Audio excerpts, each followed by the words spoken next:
Warrior football. True Warrior football. True Warrior football.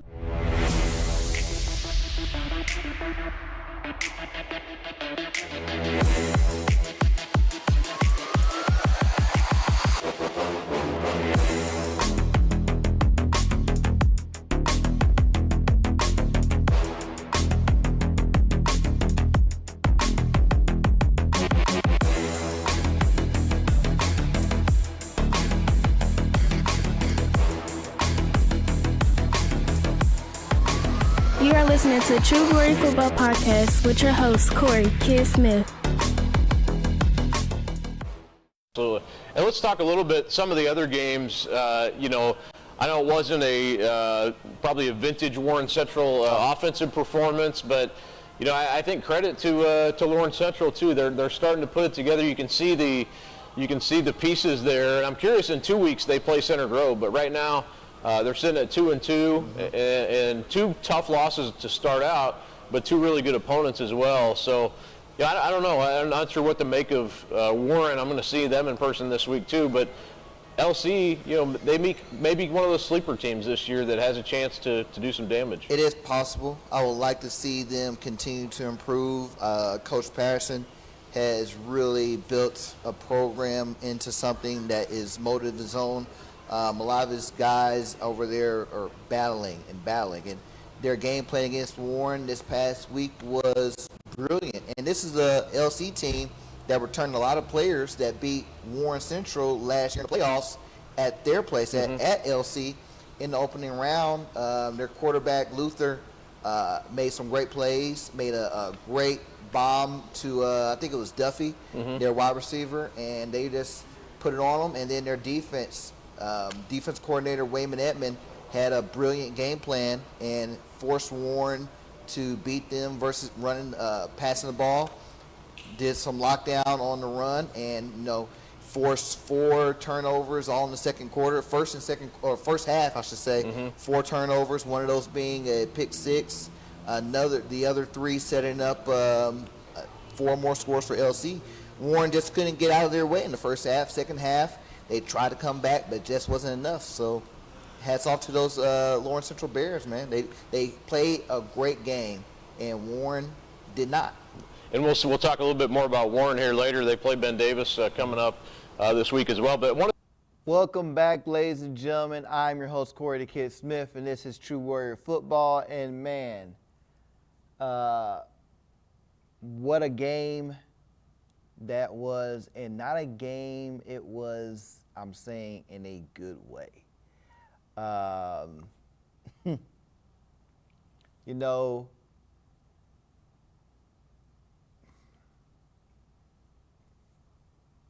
What happened on Friday night for our team was about as bad. Well, what happened in the second quarter for us was about as bad as what happened in the second quarter that was good for us against King 2 weeks prior. And it was definitely a game where I felt we were ready. I felt all week that this was going to be a moment where we take back, get ours back from last season, and continue to progress. Like I said a few weeks ago, each week progress one step after another.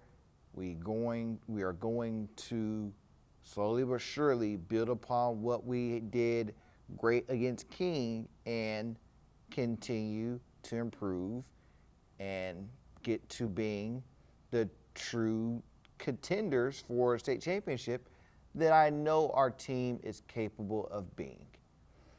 And for the most part, we took a major, major step back. Not much more I can say. Sugarcoating it, I don't really want to sugarcoat it. We played an absolutely terrible game. And I can harp on the offense. But I'm going to start with the guys I give the most pride and love to is our defense. Our defense did not play well enough for the most part to win the game. Now, people say, well, Corey, kid, man, come on now. You can't put it all on defense. They were put in a position. Yeah, I get it. A couple of those scores, though, were scores that were very preventable. We must do better at making tackles. We must do better at making tackles. Each and every game we've had poor tackling, missed tackles, not getting to the quarterback, not getting to the running back, and making a play behind the line of scrimmage. We got to stop that.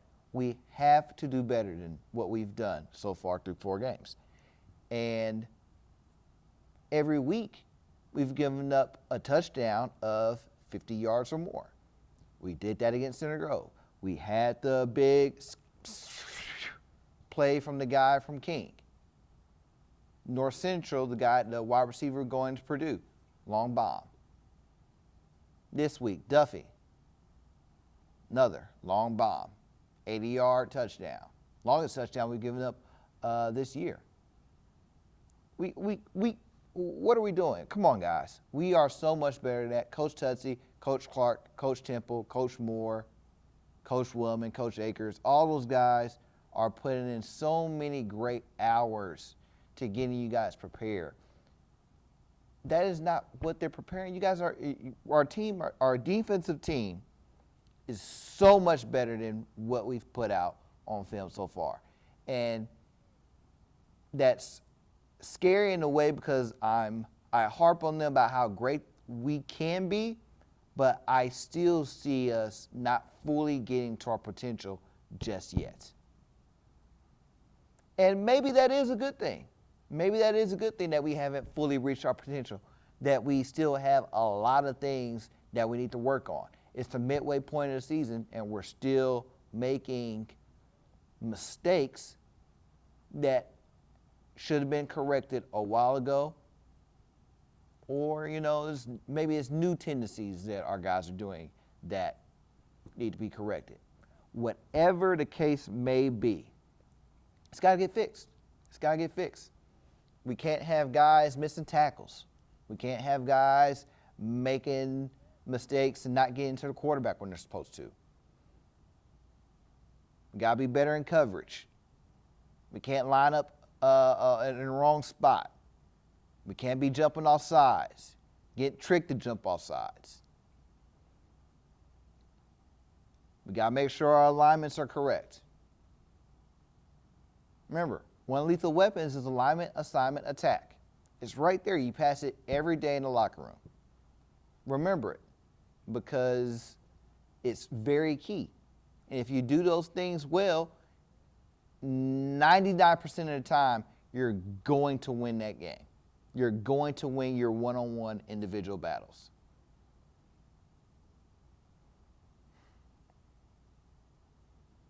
And yes, we were put in a bad spot far too many times on Friday night. But you know what? That's life. That's the game of football. That's the game of football. So if you want to moan and complain and blame it on the offense, hey, bag up your stuff and get out.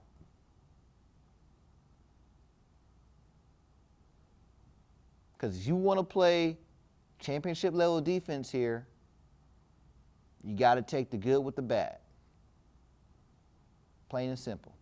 Plain and simple. Matter of fact, the other night I was watching the Denver Broncos and Seattle Seahawks Monday Night Football game, and twice in that game, I saw the defense for the Seahawks with their backs right on the goal line make a stand and force 2 red zone turnovers, either a turnover on downs or a flat-out force and fumble, and got them the ball both times. They went on to win the game.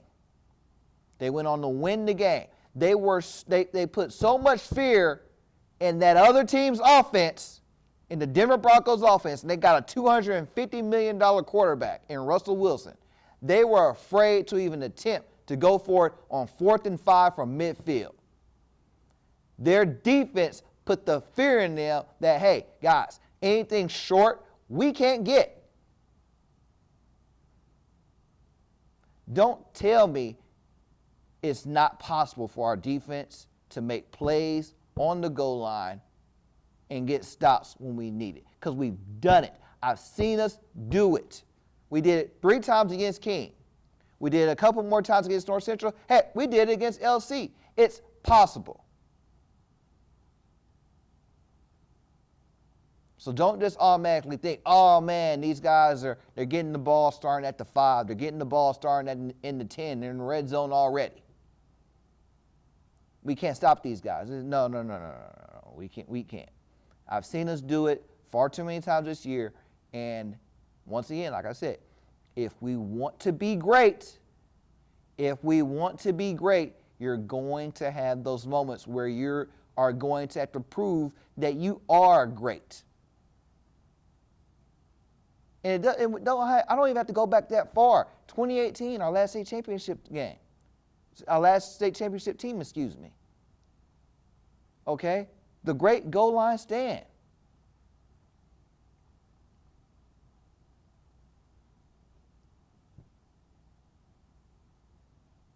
It's possible. Those guys wanted it more. Maybe that's what it is. Maybe our guys have to want it more than the other guys.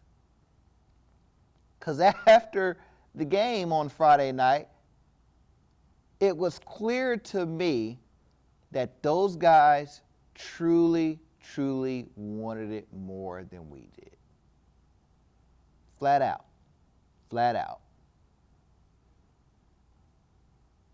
And I gave him his props earlier this week as a guest on Next Gen Sports Show. And I talked to him for a while after the game. But man, Coach Wayman Edmond, former Warrior, a Warrior legend, a Warrior great, defensive coordinator for the Lawrence Central Bears, coached those guys up very well on defense. And I could tell those guys wanted it. And now that's defense, special teams, this all around, we have to do better. We got to make sure that we're paying attention to certain points in the game and being aware of what is getting ready to happen. Hey, offense is struggling. It's 3rd and long. Hey, punt team, get ready. They just scored a touchdown. KOR, where's our guys at? We just got a point. Kickoff, come on. But not even kickoff. PAT. It's little things, guys. I've said this before and I'll say it again. The little things like that with special teams will get you beat. I saw a stat that there were 10 field goals or PATs in the NFL missed in the 4th quarter this past Sunday. 10. The Colts just dropped, or cut, I should say, their kicker because of bad performance. Now, they didn't lose, but they might as well have. They might as well have lost on Sunday instead of just tying with the Texans. They might as well have lost. If we are making poor mistakes at the 3rd phase of the game, we will get beat by the other team no matter how much talented we are than them. And if it's equal talent, we'll definitely get beat. 100% guarantee it. 110% guarantee it. And now to my offense. And I really, truly hate feeling like I have to be so harsh on you guys. Because I love our players. I love them. I love our program so much. And if anybody's going to have your back as hard as you guys know I'm going to have your back, okay? I'm going to give you guys so much praise and admiration and respect when you guys deserve it. But I think I've done too much praise and not enough constructive criticism when it's deserved. In offense, I'm sorry, but you guys must step it up. You guys must step it up. The first 2 games of the season, we turned the ball over 4 times. In our last 2 games, we've turned the ball over 8 times. In those 3 games, we have 3 defensive touchdowns against us. 2 fumble recoveries for touchdowns, 1 pick six. I go back to our second game of the season, King, we had another pick six. So what is that? 4 defensive touchdowns on the year? That's far too much. Far too much. We're already, I think we're like -2 turnover differential on the season. With as great as our defense has played this year, with as many takeaways we've been able to force and come up with from the other teams, we're -2 on the season. We aren't going to improve and get to the place that we all want to be in if we don't cut down on the turnovers. Ball control, ball safety, ball security, call whatever you want. It must stop. And I don't know if it's scheme, if it's just the factor in of a younger quarterback, which it could possibly be. Keith Jackson has played phenomenal for us, being called in the way he has. And one thing I must say I admire about Keith is he doesn't get too down on himself when he is playing poorly. He goes out there and gives it his all. That is one thing I can take from this as a true positive in his growth as a player moving forward for us in the future. That is one of the biggest positives I can take from our season so far, especially from him. But with that being said, there's a disconnect in our offense and what's going on. I can't truly understand if we are not coaching to our strengths, if we're not executing properly the way we're supposed to, or we're just making bad decisions. Making bad decisions on the plays, calling the wrong plays. I do not understand what it is. We got to turn it around. We must turn it around. I feel like our strength right now, the last 2 games before this past week, so against King and against North Central, we rushed collectively as a team for well over 700 yards. Well over 700 yards. We need more of that. Now, I don't know how many yards we had rushing this past week against LC, but I can tell you right now, it wasn't enough. It wasn't enough. We have to do better. Like I said last week, I feel like our true strength of this team is running the football. You throw a pass in there every now and then. You know, we have great wide receivers in JoJo and Joe Walker, and I get that. I truly get that. And our backs are good at catching the ball as well.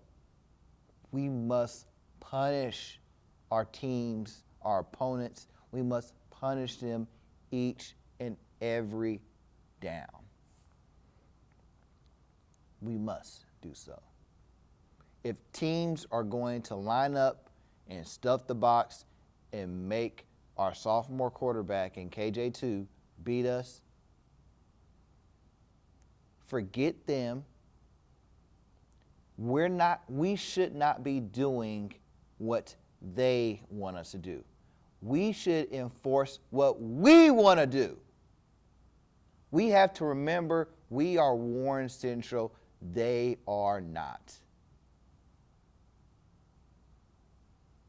We must play Warren Central football. We dictate what goes on. 8 men in the box, fine. Let's go. Jumbo package. We're running the ball.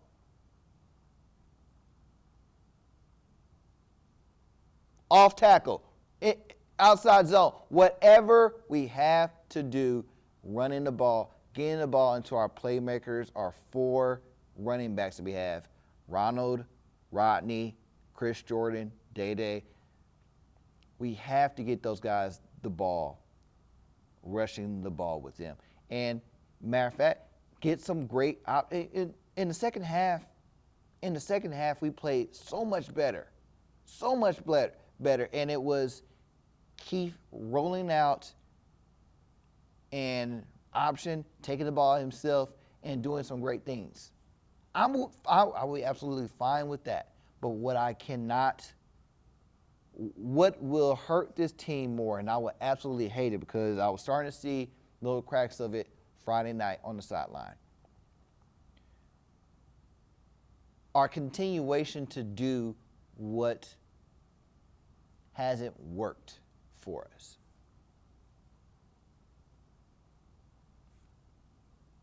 I saw it. I saw it from a lot of our offensive linemen. And I don't know if I jinxed them or what, but I saw Olenele with the fire of, man, he was fired up. And he was fired up at everyone. It didn't matter.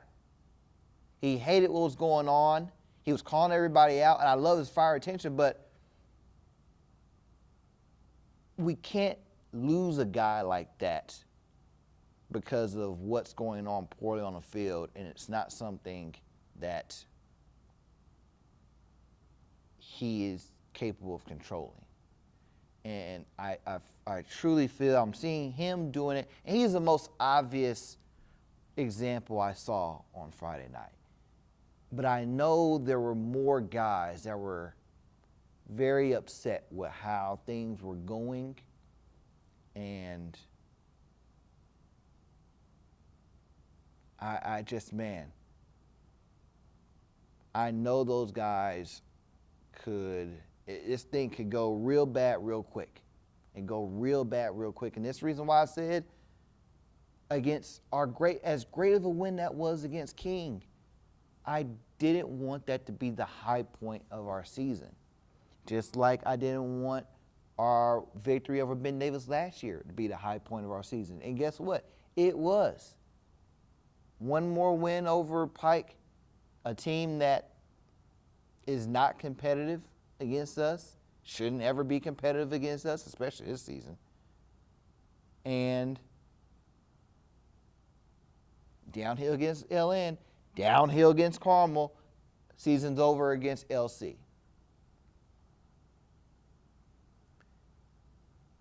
I see it, and I want our team to understand that if we don't come together and support each other, everything that all of our goals this year that you want to accomplish goes out the window. Goes out the window. And I think that is one of the major things. We have a few guys that are trying to be better leaders on this team, seniors in particular. But what our team lacks as a whole is cohesion, togetherness. Be a little pocket here, a little pocket there. You know, I'm trying to get guys riled up, have them. Come on, guys, offense, offense, and everybody looks at me like I don't want to do that, man. I'm just on the sideline. I just got my jersey on, man. I'm cool, you know. And, you know, if I get in, I don't know if I'll get in or not, but you know, I'm gonna be over here on the sideline talking, not really, you know, paying attention. I'm not gonna get in. We have to do better. We must do better because what I've seen is not going to get us to where we want to be, which would be such a shame because this team is so talented. It came in 4 years ago with so much hope and expectations of greatness that they've not achieved. And I want to see them achieve that. Because I know winning it all, and I think most of us that were part of the dynasty in the early 2000s that won all those state titles, we know how hard it is, but we also know how special it is. But I think, and I truly feel this way, what we don't understand is how rare it really is. Winning one state championship is so freaking hard. Winning 2 in a row is incredible. Winning 3 and 4, unheard of at the time. Being able to compete year in and year out for a state championship, that puts you in rarefied air. And I think most of our guys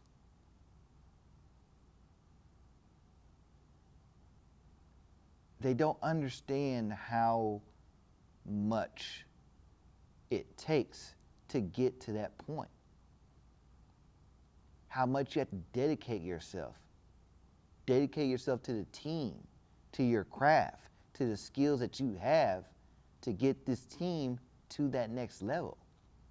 Because that next level is very, very hard. There's a reason why I said I think it was last week, why some teams would kill for 5 and 4. Because those teams never get above 2 wins, 3 wins. Every year you look at their record, 2-8, 2-8, 1-9, 2-8, 0-10. You look at us historically. 4 wins in 2020 was the worst win total we had in over 20 years. And we still won the sectional and made it to the regional championship against Center Grove before we lost. Beat a team that was far better than us, had a Division I quarterback that had beaten us earlier in the season that we beat in the sectional championship. Those guys would have loved to have been in our place. Absolutely love Lawrence North, both Lawrence teams, really.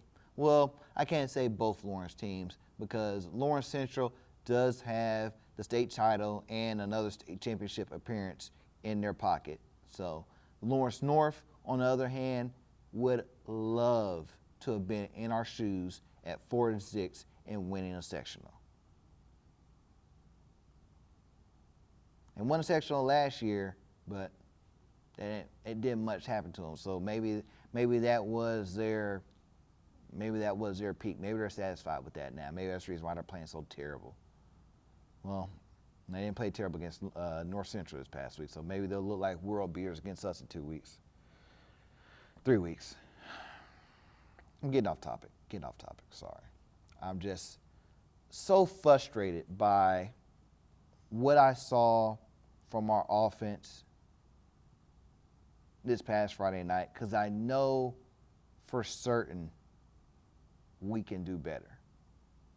Because I've seen it.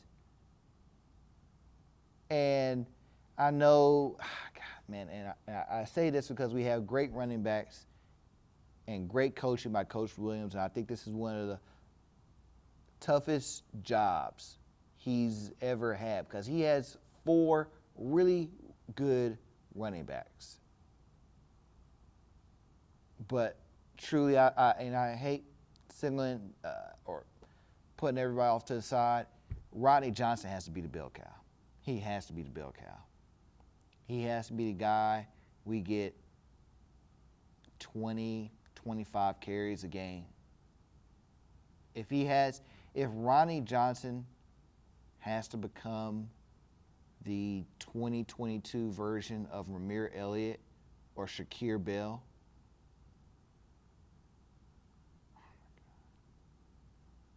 if he can become what those 2 guys were for our program and put the team and the offense on their backs to get us where we need to be, which I believe he is very, very capable of doing so, then this team will go places. And yeah, we can sprinkle in some big runs with Chris Jordan, some big runs from Day and Ronald in there, but Rodney Johnson should be getting the bulk of the carries.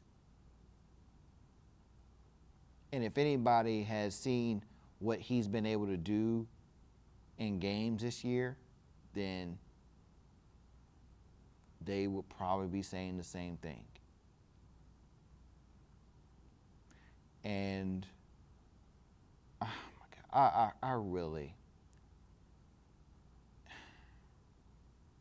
I only get this frustrated with our team when we aren't reaching our potential that I've seen us reach before. So, like I said, our second quarter as a whole, offense, defense, special teams, was as bad, was as piss poor of a performance from our team as I've seen of us as any quarter I can remember. And it was the absolute reverse flip of how great that second quarter was against King. The reverse was the case against LC this past week. We can't let that happen. We must do better. Coaches, players, everybody involved.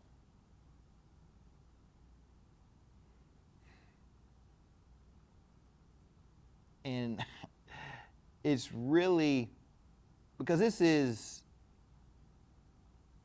by all accounts, my favorite time of the year. Or not time.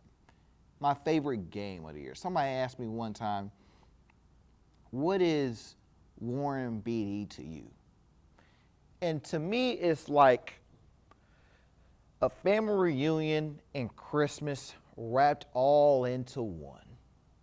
I get to see players, former coaches I haven't seen in a while that come back for the game if they aren't coaching anywhere else.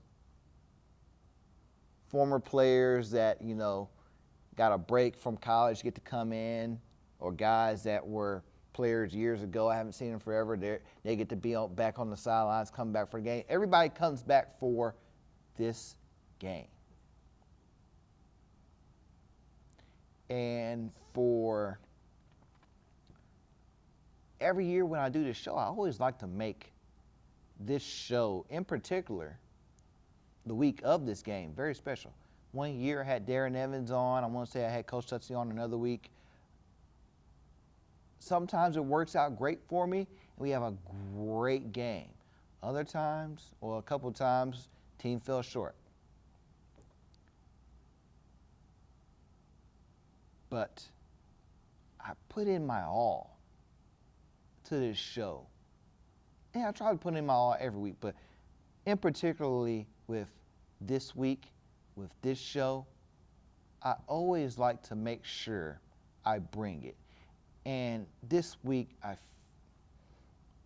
not going to sugarcoat it. If we turn the ball over 4 times against Ben Davis, we will get beat 50 to 20. We will get beat 50 to 20.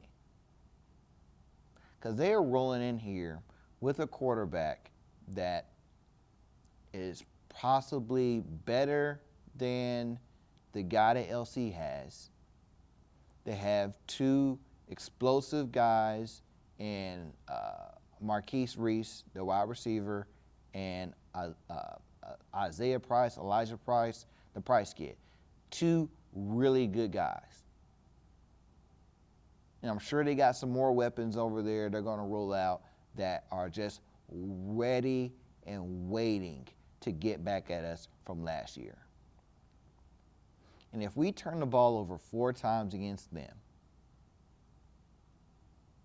they are going to tear us to pieces. As they should. As they should. If we do not take care of the ball, it will not be a good game for us. If we do not tackle their players, it will not be a good game for us. If we miss tackles, miss sacks, let their guys get in space and if their band starts playing, we will be in a bad space.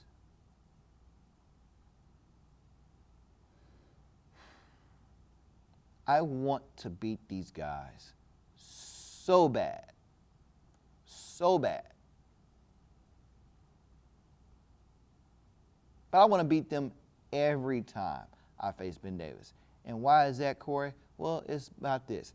This is the biggest and best rivalry in Indiana high school football. That's it. Everybody like, oh, well, you guys don't got a trophy. Hey, our trophy hangs up on walls for eternity. That's the trophy that we go for. The winner of Ben Davis Warren when played in the playoffs is for a state championship. That's how it should be. That's how it should be. I don't want nothing with their name in our building, and I don't want nothing with our name in their building. All right? Those other schools can keep their little bells and keep their whatever copper kettles. They keep all that garbage.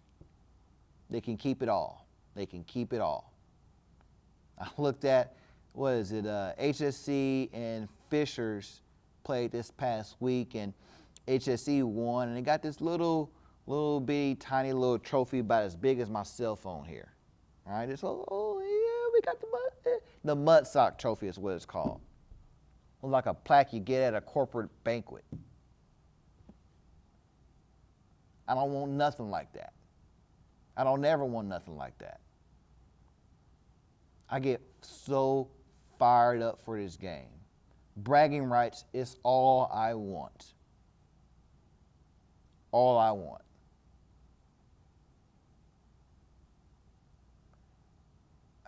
I get so fired up about this game. I love when we go over there and beat them because I hate having them come over here and we got to face them in the pink jerseys. Oh, my God. I'm sorry. Pink jerseys are great. I love them for every game that we wear them except for this one. Wear them for another game. I hope this is the last time we wear pink jerseys against Ben Davis. I've said it. It's done. Now, we got the pink jerseys in 2012. I don't think we started wearing pink jerseys against Ben Davis until 2016. Now, I remember it because that was the 10-year anniversary of the 2016. And people were asking me, like, hey, are they really going to wear pink jerseys against Ben Davis? And I had to hide my head in shame because, yes, we were. We won that game. It was a great game. But black against Ben Davis. Hashtag black against Ben Davis. That's all I ever want. Black against Ben Davis. We wear pink against Lawrence North. We're going to wear pink against Lawrence Central, Carmel, whoever. Black against Ben Davis.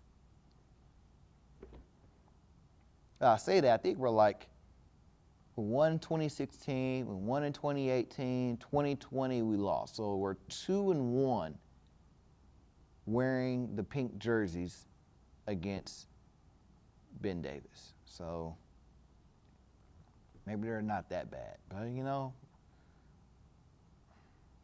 we shall see. We shall see. And we did do some good things against Lawrence Central. Let me go back to the Lawrence Central game because I feel like I've given so much criticism, I had to give praise. Tyrone Burris made a heck of a play coming out of halftime and getting the fumble recovery. He probably should have scored. If he was more savvy, he probably should have scored. That's another thing. Defenses almost had the opportunity to score a touchdown in 4 straight weeks. We blocked better against Center Grove. Lee gets Lee scores on his interception, fumble recovery, whatever you want to call it. That's one. Of course, Dev had his pick 6 against King. That's 2. JoJo probably could have scored on his pick late against North Central. And if Tyrone Burris was able to scoop and score and be an athlete, that'd be 4 straight games of defensive touchdowns. Maybe they equal it out for us a little bit with the troubles the offense has been having. Which goes back to what I said earlier. We got to be better. We got to be better. We got to be better. Because like I said, in fact, I had an opportunity to talk about this game with Kyle Needhamrip as well with Next Gen Sports. Let's take a look at what I said there. So, game of the week this week is, you know a lot about this rivalry. We talked about it earlier, Ben Davis and Warren Central. Real quick, Corey, let's go a couple keys of the game. Let's start with Ben Davis. How can the Giants win this game Friday night? The Giants win this game by, getting the ball to their key playmakers. Elijah Price. I think they have a wide receiver that's really good. I can't think of his name. Marcus Reese. If they get the ball in space to their guys and have their guys make Ben Davis make Warren's defensive players miss tackles, then they're going to look really good. They take care of the ball, they're going to look really good. They don't give a lot of stops to Warren. They're going to be really good. They continue to make Warren pay on drive after drive after drive, then they're going to be really tough to beat. And Warren's keys, they got to take care of the ball. Yeah. In fact, they have to run the ball. They can pass it, but I feel like if they run the ball way more than they pass, get the ball into the hands of Rodney Johnson, get the ball into the hands of Chris Jordan, Ronald Baskerville, and DeMarion Harris. They're 4 great running backs, I feel like, and do a little option running with their quarterback, Keith Jackson Jr., then they'll look like the team that shocked the state when they beat Detroit King in week 2. And if they do that and defense does what they should do, and it'd be a very interesting game. I have a very, very love and passion for this rivalry. It's the best rivalry in Indiana State football, bar none. Cathedral Roncalli should be a game that we get each and every year, but we don't get that game each and every year. And it's coming back, but yeah, we've been without it for a while now. Too long. Yeah. For far too long. Roncalli Chatard is okay. Cathedral Chatard is okay. None of those guys are big boy Warren versus Ben Davis. This is a rivalry that for years when they met in the playoffs, it determined who was going to win state. And I feel like both of these teams are contenders. Both of these teams want to get back to being at Lucas Oil. And they're both coming into the game 2-2. Really the last couple years, they've been coming into the game either 2-2, 1-3 a couple times for Ben Davis as well. And they coming into those games 1-3, ended up winning against Warren. They had a better record. So, really, when they say throw the records out, they really can throw the records out because these teams, they're so similar to each other, and that's why you get these such passionate games and battles against each other, because it's like fighting against your own self in the mirror, man. They want to win this game. That's the reason why last year's game, the comeback was such an incredible. I thought it was the best game of all of high school football last year. By far. Being down 20 on the road, you throw in a quarterback, your backup quarterback in the second half, and he comes out throwing BBs all over the place. And then still having to get an onside kick. An onside kick that you had to kick twice. Yeah, hold your breath. It's going to be fun. East side, west side, it's always awesome. I think even though they both lost last week, it maybe adds a little bit of hunger too. Like, hey, we got to get back on track. That could add a little bit of I bet you Coach Simmons and Coach Kirshner are going to have those guys focused for sure this week. Yeah, very focused. Should be fun. That'll be the game of the week coming up. Like I said, east side, west side. Ben Davis, Warren. Everybody knows what the deal is.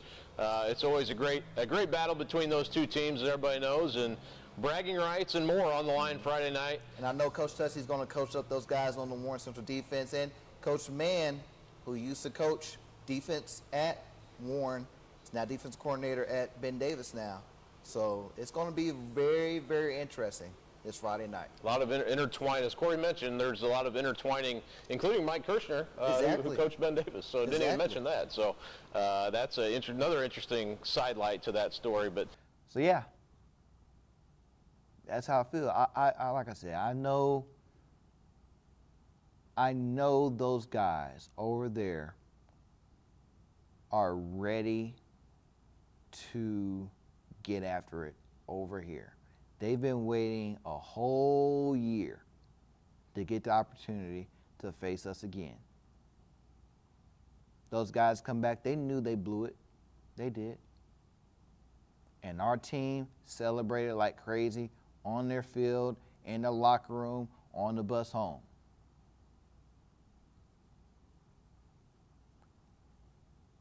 Let's do it all over again and show them, hey, last year wasn't a fluke.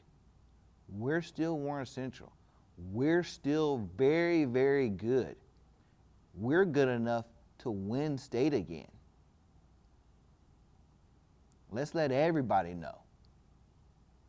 Everybody across the city, everybody across the state, let them know that Warren Central football is a whole lot better than that performance we had last week. Is a whole lot better. As a matter of fact, those guys are ready. Those guys are playing some really good football right now. They lost last week against Center Grove, but they were up 27-14 on them at one point. Ended up losing 35-34 at their place. Coming within 1 point of beating the two-time defending state champion is substantial. Substantial, to say the least. We haven't been that close with Center Grove, and we haven't been that close against Center Grove since 2019 when we beat them to start the season with my man Kobe Moore, excuse me. And we faced them 5 times since we beat them. Lost the regional game in 2019, got swept in both games in 2020, that's 3. Lost the regular season game against them last year, that's 4. Lost the regular season game against them, that's 5. 5 straight L's against Center Grove. None of them been closer than 4 or 5 points, especially in the last couple of seasons. And these guys had a 2-touchdown lead against them.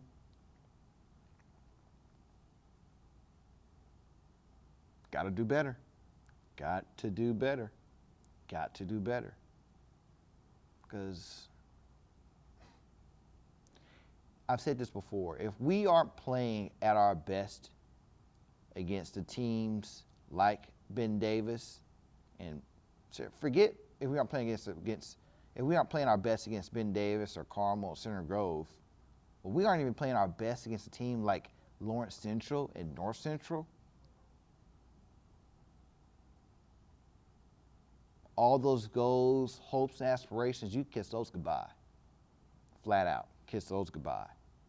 Because that ain't happening. Not with the way these other teams are playing.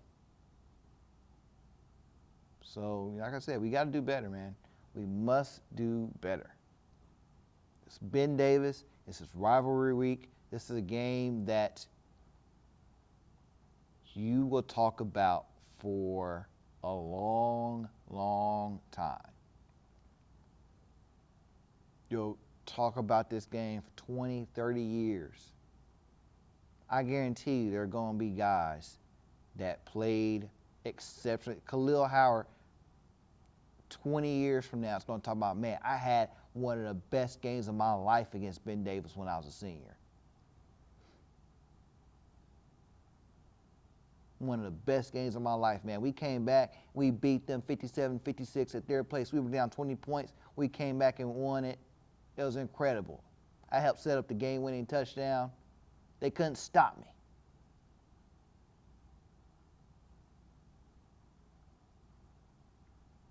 Who's going to be the guy to make those great plays this year, this week, this game?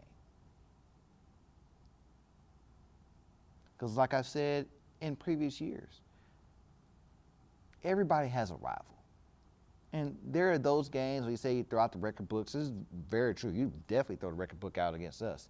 I don't care if both of us are 2-2 coming to this game, or 1-3, or 1-2, or whatever, or undefeated. It does not matter. It does not matter.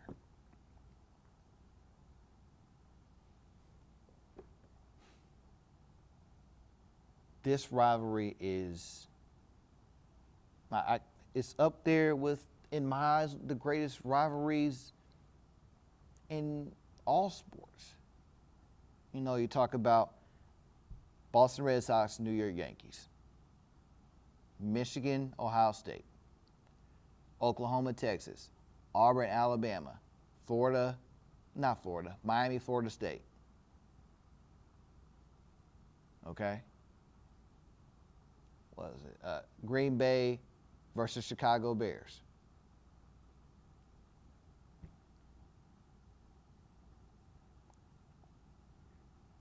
Those other games, those are good rivalries. Copper Kettle, Carmel, Center Grove, Chatard, Roncalli, Cathedral, Roncalli. What is it? The Mud Sock game, the rail game with New Pal and Mount Vernon. Those are games. Those are rivalry games. Okay, bye. This is the game. This is it. This is the one. All others do not matter. This was a game originally where you had people selling out, crowding out the stands. 5, 6, 7, 8,000 people. So many people coming to this game. They got people lining up against the fence. Forget the signs that says don't line up against the fence. That's where we are. Players in the mud, giving it their all, leaving it all out there on the field for one more inch. That is what makes this rivalry so great. East side, west side, baby. And we all know what's the best side. Man, I should have ended it right there with that. That was pretty good, man. That was pretty good. But before I can do that, I want to give you guys a little bit of an update on some of our guys playing college football. I've got guys all over. We got guys all over the place, which is phenomenal. Last week, I talked about Derek Allen and Wabash, and they had a great win last week, or the week previous. This past week, they didn't have nearly as good of an outcome. Lost to Division III runner-up North Central College. It was a tough one. It was a tough loss for them. Derek Allen didn't have nearly as great of a game as he had in week 1. He had 5 catches for 64 yards. But it was brought to my attention by Coach Griner, our offensive line coach, that Quinn Scholler, who I knew was on the team, but I didn't look and see if he had actually played. He's a true freshman, playing college football. A lot of times those guys come in, especially offensive linemen, they give them a year to get acclimated, and then they really get to being a player with them after that. Well, Quinn said, or I guess he just came in there and said, hey, I'm good enough to be a starting player for your offensive line right now, and that's what he's been. Starting offensive tackle for the Wabash Little Giants in their first 2 games. So hats off to Quinn. Very happy for him, man. Continue to be great. Continue to do good things. I'm looking forward to seeing what you guys are going to do the rest of the season. Hopefully I'll get to a game later this season. Next, Julius Brents.